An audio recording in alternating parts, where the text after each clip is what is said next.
नमस्कार दोस्तों, आज मैं आपको गोपीचंद नागर द्वारा लिखित कहानी च पास सुनाने जा रही हूँ। दयाल कक्षा 5 का विद्यार्थी था।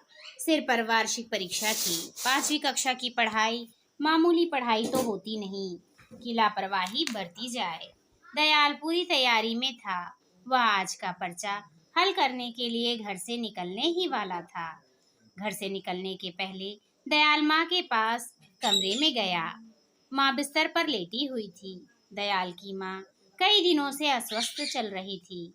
वह माँ के पास गया और परीक्षा के लिए जाने से पहले उसने माँ के चरण छुए। दयाल ठिठक कर खड़ा हो गया। अरे, माँ को तो आज सुबह से ही तेज बुखार है। माँ ने आंखें खोली। चेहरे पर मुस्कुराहट लाकर माँ ने दयाल को आशीर्वाद दिया। अगर वार्षिक परीक्षा न होती तो दयाल आज स्कूल न जाता। वह घर में बैठकर माँ की सेवा करता। लेकिन इस समय दयाल विवश था। वह मन मारकर रह गया। आज गणित का पर्चा था। दयाल घर से निकला, सीधा अपने स्कूल जा पहुंचा। उसका मन नहीं लग रहा था। दयाल पढ़ने में तेज था। उसने उस दिन की लिखित परीक्षा कुशलता पूर्वक निपटाई और फौरन माँ के पास घर वापस आ गया। दयाल ने आकर देखा कि माँ अभी भी खाट पर लेटी हुई है। उसके पिता ज्वाला प्रसाद सरकारी दौरे से अभी लौटे न थे। दयाल अपने माँ बाप का इकलौता पुत्र था। उसके पिताजी को अक्सर अपने अधिकारी के साथ दौरे पर जाना पड़ता था। घर पर नृत्य प्रति का कामकाज उसकी माँ ही संभालती थी। अपनी उम्र के अनुसार दयाल घर के काम करता रहता था। दयाल शुरू से ही घर के कामों में अपनी माँ का हाथ बटाता था। वैसे उसे अभी मूंग की दाल व अरहर की दाल का अंतर नहीं पता था। वह तो हरी और पीली दाल जानता था। माँ खाना पकाने का सारा सामान चौके में तरह तरह के छोटे बड़े डिब्बों में छान-बीन कर रखती थी। माँ आवाज लगाती थी और दयाल लपक कर सही डिब्बा उठा लाता था। जब तक घर की पूरी रसोई तैयार ना हो जाती, दयाल माँ के पास चौके में ही बना रहता। माँ रथ के डिब्बे में दालें, बंदर वाली शीशी में हल्दी, खजूर के वृक्ष वाले डिब्बे में शक्कर, लाल डिब्बे में नमक और च्यवनप्राश के डिब्बे में चाय की पत्ती रखती थी। हाथी वाले पीपे में आटा भरा रहता था। हवाई जहाज वाला बड़ा डब्बा चावलों के लिए था। चौके में माँ डिब्बों का नाम लेकर दयाल से सामान मंगाती थी। इधर माँ ने कहा, लाल डिब्बा। उधर दयाल लाल डिब्बा उठाकर माँ के सामने रख देता था। माँ कहती, बंदर। दयाल डिब्बा उठाकर कहता, बंदर छाप डिब्बा। दयाल रथ, खजूर, लाल, बंदर, हाथी तो सही सही बोल लेता था, लेकिन च्यवनप्राश का उच्चारण वह ठीक प्रकार से नहीं कर पाता था। जब कभी माँ कहती, च्यवनप्राश का डिब्बा, दयाल डिब्बा तो च्यवनप्राश का ही उठाता था, लेकिन उसके मुंह से निकलता था चपास, तुतलाहट भरी चपास। सुनकर माँ हंस पड़ती थी। दयाल भी अपनी माँ के साथ हंसने लगता था। चौके में माँ बेटे की हंसी घुल मिल जाती थी। ऐसे मौकों पर माँ प्यार से अपने दयाल को कंठ से लगा लेती थी।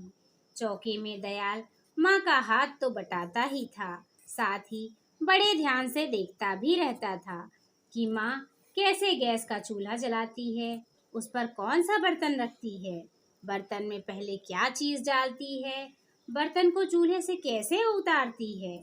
दयाल था तो बालक, पर वह अपने को नादान बच्चा नहीं समझता था। थोड़ी देर में पड़ोस की वर्मा आंटी दयाल की माँ का हालचाल पूछने घर में आई। आंटी माँ की खाट के बगल में बैठ गईं। वर्मा आंटी माँ से बातें करने लगीं। कुछ देर बाद माँ खाट से उठने को हुई तो वर्मा आंटी ने पूछा, कहाँ जा रही हो बहन? चलो तुम्हें सहारा देकर ले चलें। माँ ने कहा, घर आई हो, तुम्हें चाय बनाकर पिलाऊंगी, केवल चौके तक जाना है। नहीं नहीं, आप उठे मत, आपको बुखार है, आप कमजोर भी बहुत हो गई हैं, वर्मा आंटी ने कहा था। माँ बेबसी में खाट पर फिर लेट रही। माँ और वर्मा आंटी दूसरी बातें करने लगी। बातों में दोनों को समय का पता ही नहीं चला। वर्मा आंटी हड़बड़ाकर उठते हुए बोली, अरे 4 बजने वाले हैं, अब मुझे घर चलना चाहिए। इतने में चौके से दयाल की आवाज सुनाई पड़ी, आंटी अभी 2 मिनट और रुकिए, चाय तैयार है, पीकर जाइएगा। माँ ने आंटी की ओर देखा।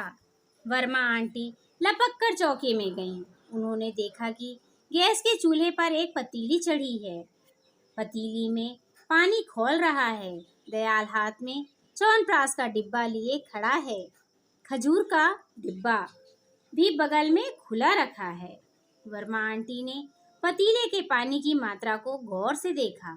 पानी की मात्रा कुछ कम थी। पानी खौल गया था। वर्मा आंटी ने 1 कप पानी व दूध उसमें डाला, चाय की पत्ती डाली और चाय छानकर 3 कपों में लेकर बाहर आई।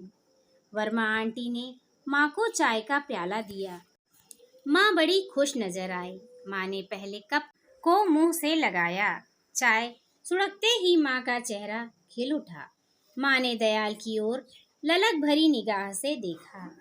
दयाल पूछ बैठा, माँ चाय कैसी बनी है? बड़ी मीठी बनी है बेटा, माँ का प्यारा सा उत्तर था। जब वर्मा आंटी ने चाय का घूंट भरा तो बिना खिलखिलाए न रह सकी। वास्तव में चाय मजेदार मीठी थी। चाय में ज्यादा शक्कर पड़ गई थी। इस मीठी चाय में दयाल के नन्हे हाथों का कमाल था। माँ ने अपने दयाल को हाथ पकड़कर अपनी बगल में बिठा लिया। माँ के प्यार ने चाय को और ज्यादा मीठा बना दिया था। दयाल ने भी सबके साथ चाय पी। उसे बड़ा मजा आया। वर्मा आंटी आंखों में मुस्कुराती रही। इस कहानी से आपको क्या प्रेरणा मिलती है, यह कमेंट करके अवश्य बताएं। धन्यवाद।